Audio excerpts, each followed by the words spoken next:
you need to build, so what you were suggesting is like you build a differentiated brand and Hmm. stands out from the competition. So just what are the elements which build that? And let's just get deeper into those examples also. Very good. Yeah. I think I'll just tell you the story of what I Sure. was Yeah, yeah, part yeah. of, because it's probably, it's less confidential than those of my clients. Right? I can actually reveal this one. So, for example, you're working in payments, right? Possibly the least exciting territory. It's a payment plugin. You put it in your e-commerce store, it works. Nobody cares, right?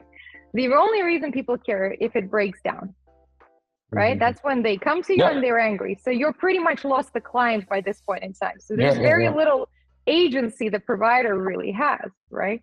So your only opportunity is if your competitor messed up, which, obviously we captured. We found a list of customers that currently use our competitor in their tech stack, and we ran ads against them the day after Black Friday, because that is the biggest day of the year, well, apart from pre-Christmas rush for e-commerce.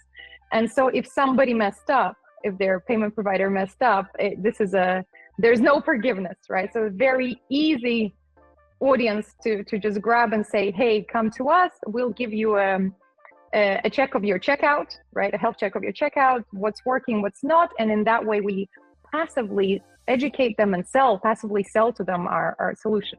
But if we go to that's tactics, right? But let's go to the bigger brand idea. So nobody cares about payments.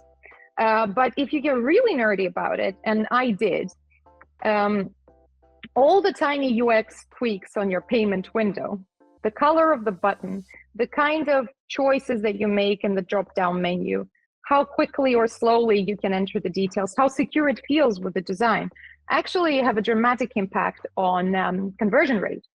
And that might sound a bit fluffy, but if I were to tell you in Sweden, the average conversion rate for an e-commerce store is 1%, getting it to 1.5 is pretty nice.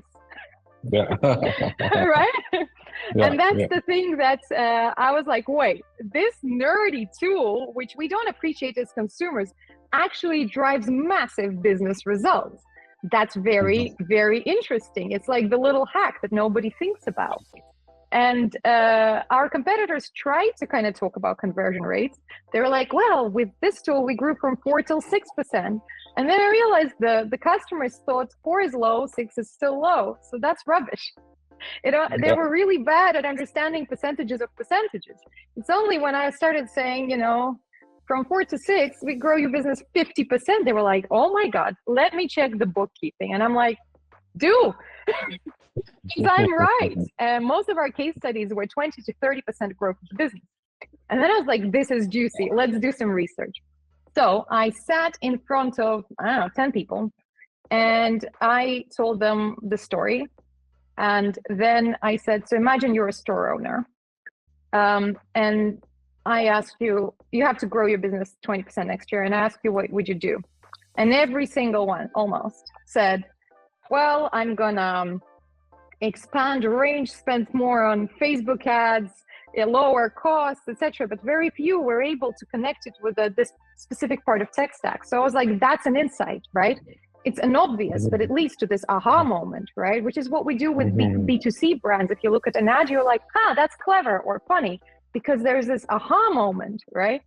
And I realized that we can have a campaign. We can have a campaign that talks to the audience in a different way, instead of talking about percentages and nobody understands, right? we spoke to the audience with the line hustle less and sell more, because that's Mhm. the ultimate hack, right? Unfortunately, I tested Mhm. the word hack. People don't like it in payments because payments are all about security, right? Yeah.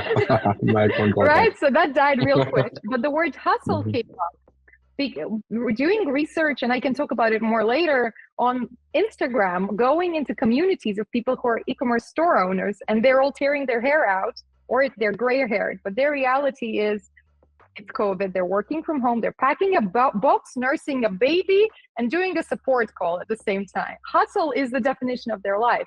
So with the line hustle less and sell more, we grabbed their attention even when they weren't thinking about payments, because we became the smart thing to do in order to grow their store, right? And that's the kind of thing that that resonates. Also, just saying sell more with us. It's everybody's doing it, right? It doesn't. It's a generic claim.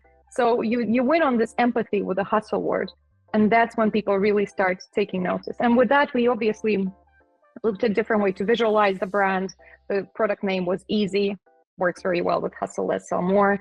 Easy takes you into this chill space. You know, we did an event with little sun loungers, right? With a relaxation, right? And peacefulness. And that's something that this group of people, the audience, was really missing, these business owners. So we created a whole brand world around this territory, creative territory. But the initial idea was very much driven by me sitting there going, 1%.